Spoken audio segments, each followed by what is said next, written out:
तो एक बार फिर मौजूद हैं पाली गुरुकुल, जिन्होंने काफ़ी अच्छा जो कार्य किया है। आप ये देखें कि गौ की जो महिमा जिस गति से लुप्त हुई, उसी गति से इन्होंने एक बार फिर पुनर्स्थापित जो समाज के सामने और तथ्यों के साथ जो रखी है, जो इनका एक निरंतर प्रयास है कि गाय न केवल सिर्फ कृषि और ऋषि परंपरा की चाबी है, लेकिन स्वास्थ्य की भी एक अहम कड़ी है। तो यहाँ पर ये देखें आप, पीछे गौशाला जो है वहाँ पर ही इस पवित्र स्थल पर आचार्य कमलकांत जी हैं पाली गुरुकुल से, और यहाँ पर आज इन्होंने एक गोष्ठी का एक जो यहाँ पर सम्मेलन जो किया था, जहाँ पर स्वयं चेतना, जिनकी चेतना जागृत है, वो यहाँ पर आए और इन्होंने एक अच्छा विचारों का जो आदान प्रदान किया, उससे काफ़ी कुछ सीखने को आज हमारे समाज को मिला है। यहाँ पर एक और जो महानुभाव हैं, मैं एक बार फिर उनका तहे दिल से अभिनंदन जरूर करना चाहूँगा। डॉक्टर मनोज मित्तल साहब हैं, जो कि करनाल से हैं, और काफ़ी अच्छा न केवल आधुनिक या फिर मैं कहूँ अंग्रेजी चिकित्सा पद्धति से ये जो व्याधियों का जो समाधान करते हैं, लेकिन एक जो हमारी वेद आधारित या हमारी गौ आधारित जो एक पूरी परंपरा है या फिर उसका जो लाभ है, वो भी अपने वीडियोस के माध्यम से अनेकों बार देते रहते हैं। मैं एक बार हार्दिक अभिनंदन विशेष तौर पर डॉक्टर मनोज मित्तल साहब का करना चाहूँगा, क्योंकि काफ़ी आलोचना का सामना इनको गत महीनों में करना पड़ा था जो समाज है, क्योंकि चीज़ों को समग्र भाव से नहीं समझता है, इसलिए इनकी काफ़ी जो मखौल इनको बनाने का एक प्रयास किया गया था। लेकिन मैं फिर एक बार तहे दिल से इनके साथ अपनी एकजुटता को जाहिर करता हूं। तो कमलकांत जी हैं यहाँ पर, जो कि गौ आधारित और आयुर्वेद या फिर अगर कहें कि प्रकृति से बने हुए जो विधान हैं या जो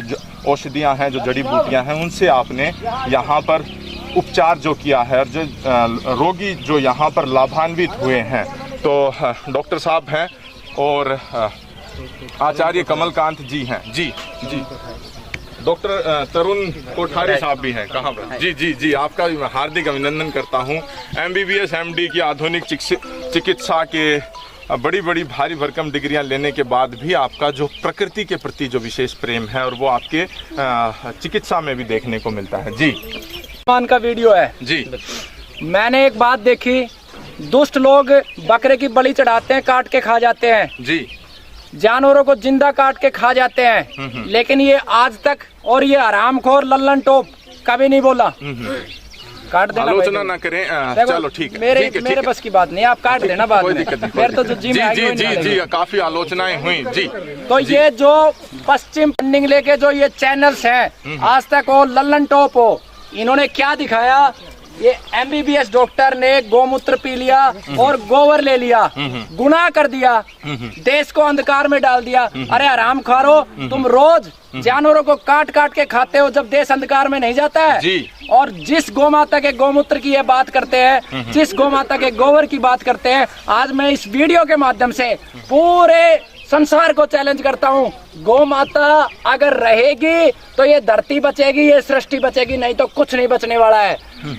जहाँ पे एलोपैथी एक चिकित्सा पद्धति है, सम्मान करते हैं हम भाई के रूप में उसका भी, लेकिन 70 वर्षों से अगर एक भी शुगर का रोगी ठीक किया हो तो बता दो, और मैं आपको 2000 शुगर रोगियों को मिलवा दूंगा।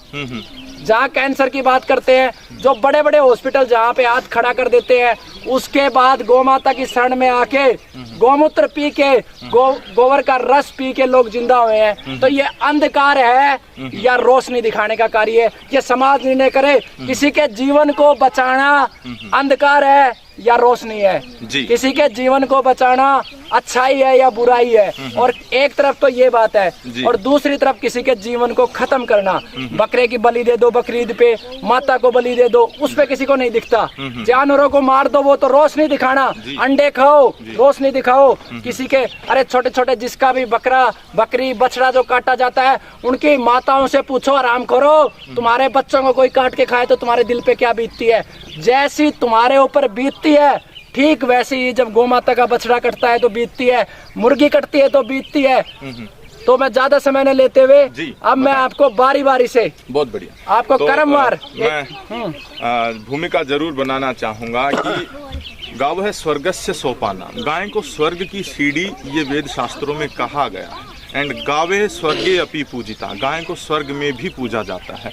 तो गाय की जहाँ पर स्वर्ग की सीढ़ी बताई है तो वो स्वास्थ्य की सीढ़ी भी है। यहाँ पर तथ्यों के साथ जो आचार्य जी हैं वो अपनी बात रखेंगे। तो आपने बताया है कि गो आधारित जो चिकित्सा आप काफ़ी समय से कर रहे हैं तो उसमें काफ़ी अच्छे अद्भुत लाभ आपको देखने को मिल रहे हैं, तो वो एक बार समाज के सम्मुख जरूर रखें। जी बताएं। सिद्धू भाई जी, आंकड़ों की बात करूं तो केवल 6 शुगर रोगी जिनको मैंने हाथ छोड़ के कहा है कि भाई मैं ठीक नहीं कर सकता, जी, जी। एक यहाँ पे मौजूद भी है। बहुत बढ़िया, बहुत बढ़िया। कैंसर की बात करूं 10,000 रोगियों में से केवल 100 रोगियों को मैंने कहा कि मैं ठीक नहीं कर सकता। जी। 70% से अधिक ये गौ माता का गोबर गोमूत्र बचाता है। जी। अगर कोई भी दूसरी चिकित्सा पद्धति बचा दे तो हम अंधकार में समाज को लेके जा रहे हैं। जी।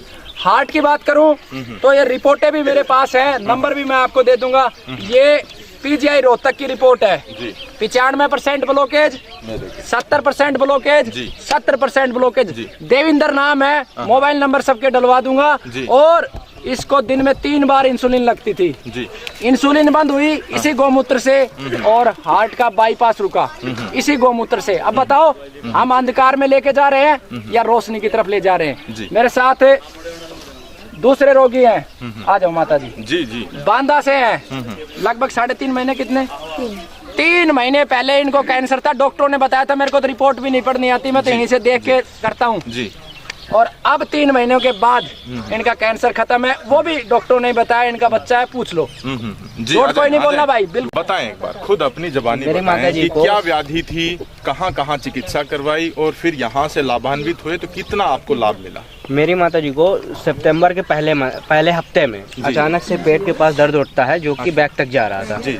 और जिस कारण से मैं काफ़ी परेशान भी था, तो मैंने पहले तो रात में जिला अस्पताल में एक आकस्मिक इंजेक्शन लगवाया जिससे इनको आराम लग गया। अच्छा। बट लेकिन मैं फिर इनको निकल गया झांसी लेकर के, जहाँ पर मैंने डॉक्टर फेमस है PK जैन जी को, वहाँ पर उनको दिखाया, फिजिशियन है, सीनियर फिजिशियन, उनको दिखाया। तो उन्होंने इनकी कई सारी जाँचें करी और उन्होंने अल्ट्रासाउंड भी माता जी का किया, जिसमें ये पाया जाता है कि इनके एक गांठ है पेल्विस में, ओवरी में। तो फिर उसके बाद उन्होंने क्या हुआ, सिटी स्कैन किया, क्लियरिफाई करने के लिए क्या है। तो उन्होंने सिटी स्कैन कराया। देन इवनिंग मुझे पता चलता है कि इनको कैंसर है, वो भी ओवरियन कैंसर। तो उन्होंने कहा किसी कैंसर स्पेशलिस्ट को आप जाकर दिखाइए। तो मैं जस्ट 2 दिन बाद ही पहुंच जाता हूँ RML hospital Lucknow, doctor Ram Manohar Lohia hospital. तो वहाँ पर डॉक्टर आकाश अग्रवाल जो कि कैंसर के स्पेशलिस्ट है, वहाँ पर इनको देखते हैं। और उसके बाद जब उनकी रिपोर्ट, वो भी कई जांचें कराते हैं और रिपोर्ट्स आती हैं, तो उसके बाद देन ये होता है कि हाँ इनको कैंसर है। बट और क्लियरिफाई करने के, डेट मीन्स स्टेज पता करने के लिए, स्टेज पता करने के लिए वो कहते हैं कि बायोप्सी करना पड़े। मुझसे क्लियर नहीं किया था बायोप्सी, बट मैं थोड़ी सी रिसर्च इतने दिनों में कर चुका था, 4 से 5 दिनों में, पीछे दिनों में, कि क्या करना है, क्या होती है ये चीजें। तो मुझे गुरुकुल का पहले ही पता चल चुका, लेकिन मुझे जाना था कि मैं एक बार जाके देख के आता हूँ कि क्या वो करते हैं। अगर क्लियर है तब मैं गुरुकुल जाऊंगा ही। तो लेकिन जैसे मुझे पता चलता है कि इनकी बायोप्सी होना है, तो मैं वहाँ से देन बैक हो जाता हूँ, बायोप्सी नहीं कराता हूँ और मैं सीधा गुरुकुल आता हूँ, क्योंकि मेरे गुरुकुल में बात भी होती है 1 दिन बाद ही जस्ट। और गुरुजी ने बताया कि संडे के दिन चिकित्सा होती है, तो मैं आता हूँ और इनको दिखाता हूँ। और गुरुजी ने मुझे देखते साथ ये भरोसा दिया कि आपकी माता जी की जो भी समस्या है वो लगभग 2.5 से 3 महीने में सही हो जाएगी। और भगवान की कृपा रही और भारतीय संस्कृति का महत्व है कि माता जी, मेरी रियल बात है कि 2.5 से 3 महीने में ही सही हुई। और इनको दर्द से आराम महज ही एक महीने में लग गया था। 20 से 25 दिन में इनको दर्द लगभग पूरी तरह खत्म हो चुका है। लेकिन ट्रीटमेंट पूरा करना था, तो मैंने 2.5 से 3 महीने पूरा इलाज किया। सुस्पष्ट एक सवाल है, उस पूरी चिकित्सा की जो आपने औषधियां ली उसमें गौमूत्र था? बिल्कुल, गौमूत्र था और गोबर भी था, जो गोलियों के फॉर्म में दिया जाता शायद वो गोबर ही था। मैंने पूछा कभी नहीं गुरुजी से, लेकिन मुझे आभास था कि ये गौमूत्र गोबर ही है। और इनको मैंने टाइमली दिया और परहेज को बिल्कुल 100% एक्यूरेसी के साथ फॉलो करना चाहिए। लगा कि इनकी जो व्याधि है वो तकरीबन समाप्त हो गई? जी बिल्कुल बिल्कुल। लगा? ये मुझे तब लगा जब 2.5 महीने बाद, यानी कि पिछली बार 2.5 महीने बाद, मतलब लास्ट नवंबर, मैंने 11 नवंबर के दिन इनका अल्ट्रासाउंड कराया था। अब बिल्कुल सही है, 11 नवंबर के दिन मैंने इनका अल्ट्रासाउंड कराया था, जिसमें मैंने ये पाया कि इनके किस तरीके की कोई भी गांठ नहीं है। जी। फिर इसके बाद मैं गुरुजी ने कहा कि और भी जांच करा लीजिए आप। CA 125 मैंने कराई, लेटेस्ट रिपोर्ट इनके पास है। CEA की कराई मैंने रिपोर्ट, वो भी नॉर्मल आई। इस तरीके से तब मुझे ये आभास हुआ कि हाँ मेरी माता जी की समस्या समाप्त। जीतू भाई आपके माध्यम से यहाँ पे बहुत सारा मीडिया आया हुआ है, सबके माध्यम से मैं हेल्थ मिनिस्टर ऑफ इंडिया को एक गुहार लगाना चाहूंगा कि एक MBBS MD डॉक्टर होने के बावजूद मैं चाहता हूं कि जो MBBS का कोर्स कराया है इंडिया में, भारत में MBBS का कोर्स कराया है, उसमें 25% रोल एलोपैथी का हो, 25% आयुर्वेद का, 25% नेचुरोपैथी का, बाकी योगा एंड लाइफस्टाइल मॉड्यूलेशन का। अगर ऐसा मॉडल होगा तो तो वो बड़ा ही प्रभावी मॉडल होगा, उससे पूरे देश की जनता का बड़ा फायदा लाभ होने वाला है। देखिए आज की जो तारीख है, आज की डेट में 90% बजट, हेल्थ बजट, वो एलोपैथी को अलॉट होता है और केवल 7-8-9% बजट में बाकी सारी पैथी आती हैं। अगर इसी तरह से हम जॉब अलॉटमेंट देखें तो 90% डॉक्टर्स, चाहे गवर्नमेंट के टॉप इंस्टीट्यूशंस हो, एम्स है, पीजीआई है, या private institution Apollo, Medanta, Gangaram या मैक्स हॉस्पिटल है, इन सब में 7 से 8% लोग ही शायद अल्टरनेटिव मेडिसिन के मिलेंगे, नहीं तो 90% डॉक्टर्स सारे एलोपैथी के ही हैं। तो मैं चाहता हूँ, ये तो जो विश्व स्तरीय जो संगठनें हैं वो भी कह रही हैं कि 3 लोग हैं ऑल्टरनेट मेडिकल सिस्टम एएमएस पे जाना पड़ेगा, क्योंकि कहीं न कहीं अब एलोपैथी थक रही है, हाथ खड़े कर रही है। 3 लोग इस चीज के लिए जिम्मेदार हैं। ये तो WHO सरीखे संगठन जो डिसाइड करते हैं कि एलोपैथी रहेगी या कौन रहेगा।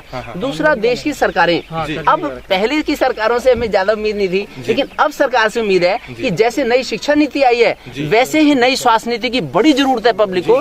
आपके सामने लोग बता रहे हैं कि कैसे ये लोग लाखों रुपए खर्च करके भी और पूरा हिम्मत हार चुके थे, इनका दिल टूट चुका था, और अब एकदम आशा की किरण जगी और अब इनको एकदम नया जीवन दान मिल गया। इस तरह से बहुत सारे लोगों को ये उम्मीद है। पहले है कि WHO सरीखे संगठन इस पे रिसर्च करें और सोचें और पब्लिक की डिमांड को समझे, आजकल की आवश्यकताओं को समझे।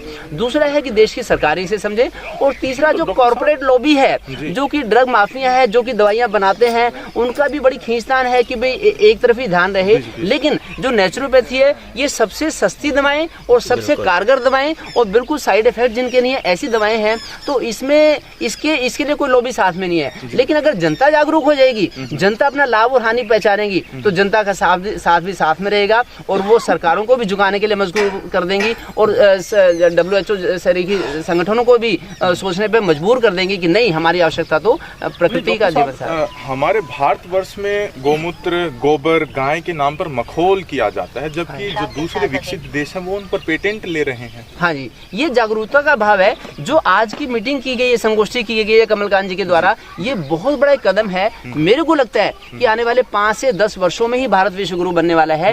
कोई पीपल का पेड़ हो, त्रिवेणी हो, एक त्रिवेणी 1000 पेड़ों के बराबर है। जो जंगली जो पेड़ होंगे 1000, उनके बराबर एक त्रिवेणी है, जहाँ बड़ पीपल नीम लग जाते हैं। इसी तरह से एक गाय माता 7 एकड़ जमीन को खाद दे सकती है, 100 एकड़ जमीन को जो अनचाहे कीटाणुओं से बचा सकती है। तो इसलिए अगर एक गाय माता इतना उद्धार कर सकती है, तो क्यों ना इसके बारे में रिसर्च हो। क्या केवल अंडे के ही रिसर्च करना मानव जाति का काम रह गया है? मानव जाति की जिसमें भलाई है, प्राकृतिक चिकित्सा में और जो जड़ी बूटियों में अगर भलाई है, तो इसके ऊपर खूब रिसर्च होनी चाहिए, और इस चीज के लिए समाज को जागरूक होना पड़ेगा। मैं चाहता हूँ कि ऐसी ऐसी संगोष्ठियां भारत के हर प्रदेश में हो, हर जिले में हो, हर महीने हो, जिससे कि बड़ी तेजी से जागरूकता है। और मुझे लग रहा है ये काम कमलकांत जी जैसे योद्धा करेंगे और पूरे देश का नाम करेंगे।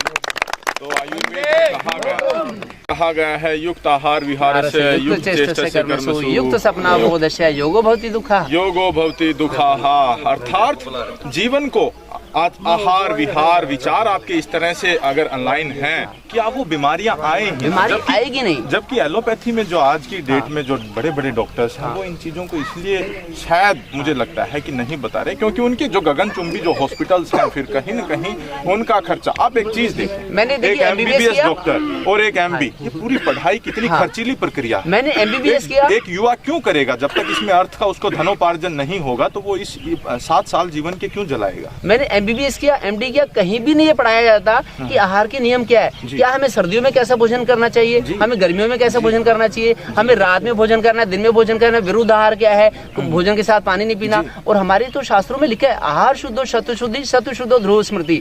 तो अगर आहार निद्रा ब्रह्मचर्य इन चीजों का पालन, छोटे छोटे नियमों को देखिए, जो 10वीं क्लास का सिलेबस है, 12वीं क्लास का सिलेबस है, इसमें ऑस्ट्रेलिया के बारे में पढ़ाया जाएगा, अमेरिका के बारे में पढ़ाया जाएगा, चाइना के बारे में पढ़ाया जाएगा, लेकिन अपने बारे में नहीं पढ़ाया जाता कि हमारा खान पान रहन सहन कैसा हो। अगर ऐसी पढ़ाई, हमें गर्भ संस्कार का महत्व पता होना चाहिए। जब मेरी जो वाइफ है, जब वो प्रेग्नेंट हुई, तो उन्होंने 5 बार भगवत गीता पढ़ी, 5 बार रामायण पढ़ी, 2 बार भगवत गीता पढ़ी। तो बेटी को भगवत गीता साक्षात पूरी याद हो गई। कोई 1 लाख रुपए में भी भगवत गीता याद नहीं करवा सकता। लेकिन गर्भ संस्कार ऐसे होते हैं कि जिनका अमिट छाप छूट जाती है। जो हमारा DNA है, हमारा जेनेटिक स्ट्रक्चर ठीक हो जाता है। अगर हम गर्भावस्था में जंक फूड खाएंगे, उल्टी चीजें खाएंगे, तो वही तामसी बुद्धि के, अगर टीवी सीरियल देखते रहेंगे हमेशा, तो वही बुद्धि वैसी बनती है बच्चों की। तो इस चीज की भारतीय संस्कृति के पुनरुत्थान का समय आ गया है। और अब ये तेजी से होने वाला है। पहली बार सोशल मीडिया का फायदेमंद उपयोग होगा, अच्छा उपयोग होगा, जिससे कि इस भारतीय संस्कृति का सिक्का पूरे विश्व में, क्योंकि ये पिछले 2 साल का जो महामारी का समय था उसमें दिखा दिया भारतीय संस्कृति ने कि गिलोय का काढ़ा पी के, गोमूत्र पी के ही ये भारत जैसा देश जो कि फाइनेंशियली बड़ी पुअर कंडीशन थी, इटली जैसे देश जहाँ पे संसाधनों की कमी नहीं थी, जहाँ पे पूरे वेंटिलेटर थे, ऑक्सीजन की कमी नहीं थी, लेकिन वहाँ पे डेड बॉडी निकलती गई हर गली में से। लेकिन भारत जैसे देश में जहाँ की बड़ी ही गरीबी की अवस्था थी, फिर भी जो भारतीय संस्कृति ने उसके परचम को लहराया और इसको इस आपदा से बाहर निकाला और अब देश पूरे विश्व के लिए एक रास्ता बन के आया सामने कि पूरा विश्व चिकित्सा, आयुर्वेद या गो आधारित समग्र चिकित्सा है। आप इस चीज को समझें कि वो न केवल आपको उस चीज की गुणवत्ता बताती है, लेकिन किस समय किस औषधि का कैसे सेवन करें तो उससे आपको सर्वाधिक लाभ जो मिलेगा। तो कमलकांत जी एक बार तो भाई मेरे पास जो और केस है, जी तो भाई मेरे पास एक और केस है, फरीदाबाद से आए, ये जी ब्लड कैंसर के रोगी थे, सीएमएन मल्टीपल माइलोमा था जी, बिल्कुल ठीक हुआ गौ माता की कृपा से जी। ना कीमो लिया ना कुछ लिया जी। और 6 महीने कितना समय हो गया दवा छोड़े? दवा छोड़े सितंबर से इन्होंने दवा छोड़ रखी है। तो आपके सामने एक और उदाहरण है। और एक और बात बताता हूँ, एलोपैथी में कीमो देके रोगी को छोड़ देते हैं, कोई ये भी नहीं देखता कि आगे हुआ या नहीं हुआ। मेरे यहाँ से हम हर 3 महीने में रोगी को फोन भी करते हैं, कोई छोटी मोटी समस्या आए, क्योंकि मुझे पता है कि एक बार कैंसर हुई, दोबारा से थोड़ी रिपोर्ट अप गई, डॉक्टर के पास गया, ड्राइगा तुरंत कीमो ले लो, तुरंत कर लो, ताकि 3 महीने में मैं उसे चेक कर सकूं कोई दिक्कत तो नहीं है। अगर दिक्कत आती है, क्योंकि बीमारी गंभीर है, इसमें कोई संकट वो नहीं है, बीमारी गंभीर है। हमारे यहाँ भी रिपीटिंग के 2 केस हुए हैं, पहले नहीं होते थे जब तक मैंने नहीं कहा, अब 2 केस हुए हैं, एक बिहार का केस हुआ है, तो रिपीटिंग हमारे यहाँ भी होती है, तो हम उनको दोबारा बुला के ठीक कर देते हैं। लेकिन एलोपैथी के अंदर अगर कीमो ले ली और वो रोगी ने गैप दे दिया, एक और मैं चीज बताता हूँ, कीमो लेने के तुरंत बाद अगर वो प्राकृतिक चिकित्सा के शरण में आ जाता है, गौ माता की शरण में आ जाता है, मरा हुआ व्यक्ति जिंदा हो जाता है। मैंने आपको पिछले वीडियो में भी दिखाया था, जो व्यक्ति खाट पे पड़ा था जी। वो कैसे चला था 3 महीने में। तो ये आपके सामने है। तो कहाँ से आए हैं? 2 सवाल में फरीदाबाद से आए हैं। तो आपकी जो व्याधि है उसमें फर्क है? हाँ जी, काफी फर्क। रिपोर्टें सब नॉर्मल हो चुकी है, दवा छूट चुकी है। सर्वोदय हॉस्पिटल फरीदाबाद। वहाँ कोई ज्यादा लाभ नहीं मिला। वहाँ उन्होंने तो कीमो 20 कीमो बोली थी, या बोले बोन मैरो ट्रांसप्लांट कराओ। हम गुरुजी के पास आए थे, तो गुरुजी ने हमें आश्वासन दिया कि आप ऐसा कुछ मत करिए। तो डॉक्टर साहब, मैं फिर एक बार आपसे एक प्रश्न और पूछना चाहूँ, ये कैसी चिकित्सा है? जब किसी का लीवर खराब हो जाता है, या मान लीजिए किडनी खराब हो जाती है, तो उसको कहते हैं या तो काट के उसको बाहर फेंक दो, या किसी की मांग करके ले आओ उसको ठीक। चिकित्सा का तो सही मायने में अर्थ तब होता है जब खराब हुई चीज को ही अगर आप ठीक कर दें, या उसको चिकित्सा सही मायने में। हमारा शरीर जो है 5 मूल तत्वों से मिलकर बना हुआ है जी, पृथ्वी, जल, वायु, अग्नि, आकाश। इनका असंतुलन होना ही एक बीमारी का नाम है। वात, पित्त, कफ दोष का असंतुलन होना ही बीमारी है। सप्त धातुओं का उस संतुलन करने की जो शक्ति है, वो तो प्राकृतिक चिकित्सा और आयुर्वेद में ही है। एलोपैथी में तो जो एक्स्ट्रा चीज है उसे काट दो, और जो चीज कम है तो उसको फेंक दो, निकाल। तो उससे जो कीमती अंग हमारे जो करोड़ों रुपए के अंग हैं, तो उनको अगर हम उनकी रिपेयर करके ठीक कर सकते हैं तो बड़ी अच्छी बात है। वो केवल प्राकृतिक चिकित्सा और आयुर्वेद में ही है। तो उसका पूरे समाज को के सामने ये चीज खुलासा करना पड़ेगा कि काफी हद तक, अगर वैसे व्यक्ति की खुद की विल पावर भी बड़ा इसके ऊपर डिपेंड करती है। अगर व्यक्ति वो कर ले तो अपने 5 तत्वों का दोबारा से संतुलन कर सकता है, और उसमें आयुर्वेद और प्राकृतिक चिकित्सा उसका सहायता। तो प्राकृतिक, फिर समझे प्रकृति, जो कहा गया है कि यस्य देशस्य सो जंतु सत्यजम तस्य औषधम हितम, मतलब जो जंतु जहाँ पर जन्म लेता है वहीं की औषधि उसके लिए सर्वाधिक गुणकारी होती है। ये साफ सुस्पष्ट लिखा है। आज ब्रोकली खाते हैं, आज फलाना कली खाते हैं, वो विदेशी सब्जियां हैं, वो हमारे यहाँ की नहीं है। ये जो पीछे आप दरख्त देख रहे हैं, जाटी का पेड़ है, इसकी जो गुणवत्ता अगर हम देखें, इसका सांगर लगती है, इसकी सांगर की सब्जी खाती है। और जिस खेत में ये होता है, उस खेत में हमेशा ये पैदावार आपको ज्यादा देखने को मिलती है, बजाय कि कहा जाता है कि पेड़ की जो छाया है वो फसलों को नुकसान करती है। लेकिन ये जाटी का साक्षात देवता वृक्ष यहाँ पर माना जाता है। हर खेत में आपको ये ये यहाँ पर 8-8, 10-10 पेड़ मिलेंगे, क्योंकि इसका जो प्राकृतिक जब पत्तियां गिरती हैं तो खाद लगता है और इसके नीचे फसल हमेशा ज्यादा होती है। निश्चित रूप से। तो ये यहाँ की ये यहाँ का पौधा है, इस जलवायु में पाया जाता है, अन्य जलवायु में नहीं पाया तो हम जाता। क्यों इधर उधर की जलवायु की चीजों के बनी वहाँ की, कि वहाँ का ये खाएंगे, वहाँ का ये फल खाएंगे। जैसे शास्त्रों में है धर्मो रक्षति रक्षिता, इसी तरह से है प्रकृति रक्षति रक्षिता। अगर हम प्रकृति की रक्षा करेंगे तो हमारी तो इंश्योरेंस हो गया, हमारा खाली बीमा कंपनी के कराने से इंश्योरेंस नहीं होगा, हमें प्रकृति का शरण लेनी है, प्रकृति को साथ में लेके चलना है, फिर तो हमारा इंश्योरेंस हो गया। 100 वर्ष तक बीमारी नहीं हो सकती अगर हम प्रकृति के साथ। और जितू भाई नहीं, और तो मैं लाइन लगा दूंगा आपके सामने। अभी वो जो थे जिनका 35 किलो वजन आ गया था, उनको एक बार जरूर बुलाएं, वो पीछे जो खड़े आ जाएं, एक बार आ जाएं मौके पर सचेत जरूर रहें। जी बताएं, व्याधि बताएं। और इनका 35 किलो वजन आ गया था जीतू भाई जी, और मुझे भी यकीन नहीं था ये बच जाएंगे। अब इनकी दवा छूटे कम से कम 5-6 महीने हो गए, वजन देख लो जी। आपसे मैं जानना चाहूंगा, शुभ नाम बताएं, कहाँ से आए हैं? सदन सिंह नैनसुपुरा से हूँ मैं। जिला बताएं। रेवाड़ी से आए हैं। तो क्या दिक्कत थी आपकी, कितना वजन आ गया था? मेरे 35 किलो वजन होगा। मात्र 35 किलो वजन। हाँ। अच्छा। और मैं 1.5 साल गुरुजी की दवाई ली। अच्छा। और 20-25 दिन दवाई लेते लेते ही आराम हो गया था। आराम हो गया था। अभी पूर्णतः स्वस्थ है? अब भी मैं 7-6 दवाई लेते हैं? दवाई बंद है। 7 महीने से दवा बंद है। दवाई होगा बंद मेरा है। 65 किलो। तो फिर गाय गोबर करोगे या फिर इनका सम्मान करोगे? सम्मान कर गाय गोबर लेंगे। नहीं, जो लोग बोलते हैं कि गाय गोबर, आज भारतीय समाज में और कोई मुद्दे नहीं बचे हैं, गाय गोबर करते हैं। तो आपसे मैं जानना चाहूंगा, 35 किलो वजन, आपको तो दूसरा जीवन मिला है, तो तकरीबन अब कितना किलो वजन है? 65 किलो। सारा काम करते हैं? टोटली काम करते हैं। तो ये समाज में से साक्षात उदाहरण है उनके लिए जो मखौल बनाते हैं। मैं फिर कहना चाहूँगा, गाय एक चलता फिरता औषधालय है। अगर आप इस चीज़ को समझ पाए तो आपके घर में बीमारियां ज़्यादा नहीं आ पाएंगी। बहुत बढ़िया। जीतू भाई, एक केस मेरे पास और है, अभी पूर्ण रूप से ठीक नहीं हुआ है, इसलिए मैं जितना है उतना ही बताऊंगा। जी बताएं। इनकी धर्म पत्नी जो थी, अच्छा, डॉक्टरों ने मेदांता हॉस्पिटल था, मेदांता में डॉक्टरों ने बोला, एम्स मेदांता सबने बोला कि वो काटेंगे। क्या होता है, क्या काटने के लिए बोला था? रेक्टम काट के जिंदगी भर के लिए लैट्रिन की थैली लटका देंगे।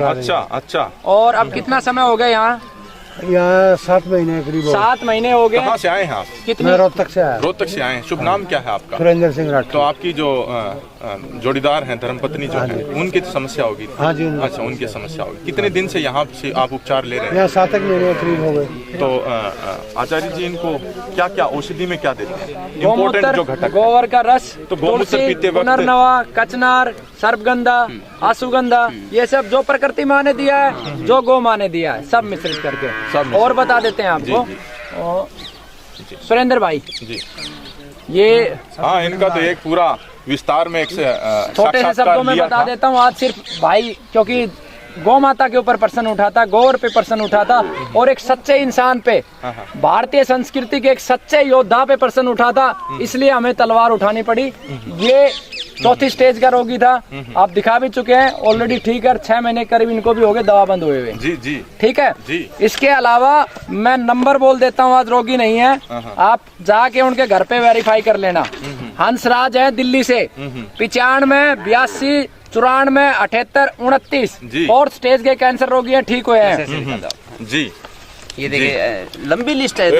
उदयराम सिरसा से हैं, सौभाग्यवती, इनकी बेटी MBBS डॉक्टर है। अच्छा। यहाँ पे SMS में 3 बार आंत काटी, कीमो लगाई, 4थी बार फिर होगी, फिर हमारी शरण में, गौ माता की शरण में आई। ये हैं, ये सौभाग्यवती, इनके संपर्क सूत्र हैं। ये सौभाग्यवती, इनकी बेटी SMS में MBBS डॉक्टर है, SMS हॉस्पिटल। ये मदन है पलवल से, बिल्कुल काला शरीर पड़ गया था, आज भी जिंदा है। ठीक है। ये युवराज, ये निधि है ऊना से, ये लो, ये सारी आप दिखा लो, बोलूंगा तो मेरा गला इतना ही बच रहा है।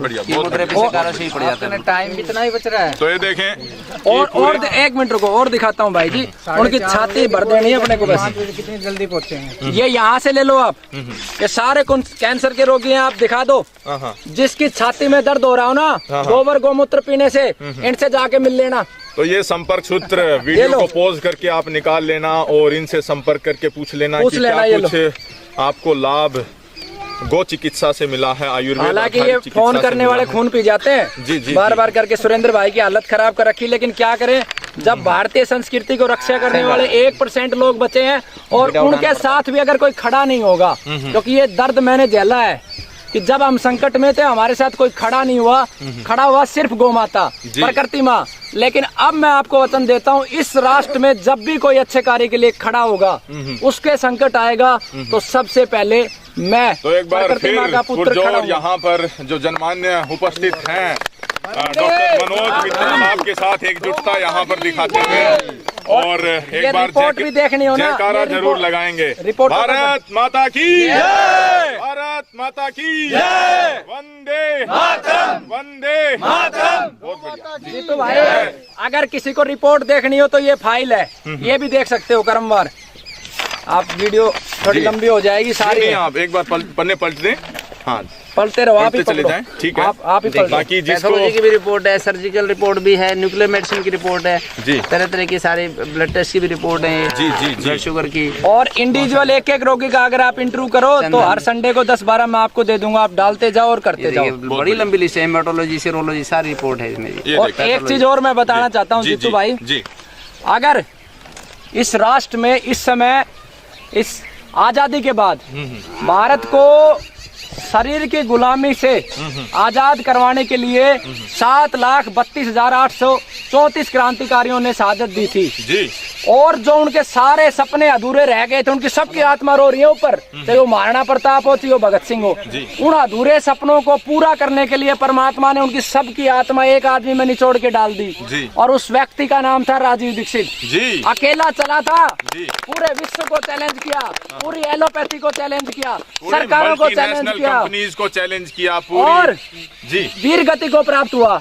लोगों ने ये कल्पना की थी कि भाई राजीव दीक्षित मर जाएगा, ये सोचा नहीं था कि जिस दिन भाई राजीव दीक्षित मरेगा हर गांव से राजीव दीक्षित निकलेगा और तुम्हारी छाती पे कील ठोकेंगे। राजीव दीक्षित, तो काफी अच्छा साक्षात्कार, काफी अच्छी चीजें सीखने को मिली। एक डॉक्टर साहब और हैं यहाँ, डॉक्टर तरुण कोठारी। तो कहीं न कहीं साक्षात्कार इनके बिना अधूरा रह जाता। तो डॉक्टर साहब मैं आपसे भी जानना चाहूँगा, ये पूरा एक आयुर्वेद का या फिर कहें कि गो का या फिर कहें कि गो पंचगव्यों का एक मखोल के तौर पर इसे देखा जाता है कि ये सिर्फ और सिर्फ क्वैक्स हैं। क्वैक्स का हिंदी अनुवाद झोला छाप डॉक्टर वो मात्र हैं, बाकी इनका कोई सत्यता नहीं है, इस तरह से कह दिया जाता है। तो क्या एलोपैथी के पास 100% इलाज है? जब एलोपैथी लग रहा है आपका? जो एलोपैथी की मेडिसिन जो होती है, जी जी, ये मेडिसिन आती कहाँ से है? जी, एक केमिकल फॉर्मूला जो होता है, जी। अल्टीमेटली उनको कैसे पता चलता है कि ये वाला केमिकल फॉर्मूला इस जगह इस बीमारी में सही रहेगा?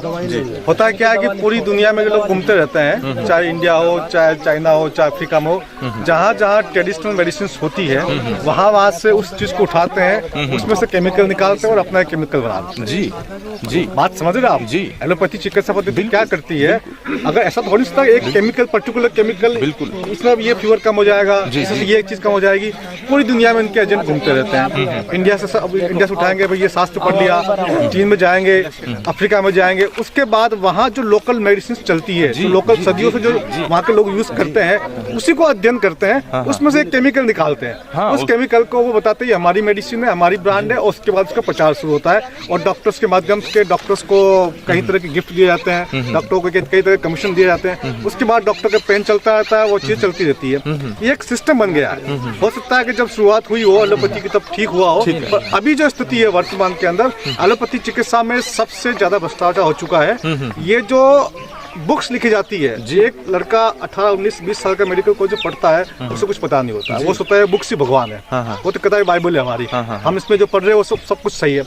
बुक्स लिखने वाला कहता है कि हमने लिखा हुआ है, किसी जर्नल में छपा हुआ है, लेकिन वो जर्नल में छपी हुई चीज जो होती है वो किसी न किसी फार्मास्यूटिकल कंपनी के एजेंट के द्वारा मॉडिफाइड होती है, मैन्युपुलेटेड होती है या सपोर्टेड होती है, तो वो उसके हिसाब से रिपोर्ट बनाते हैं। आज एक दवाई आती है 10 साल बाद, 5 साल बाद, डॉक्टर साहब 5 साल बाद कहते हैं कि भैया इसके साइड इफेक्ट आ गए हैं, अब ये नई दवा आ गई है, उसके 5 साल बाद फिर बोले इसके ये साइड इफेक्ट आ गए, अब ये नई दवा आ गई है।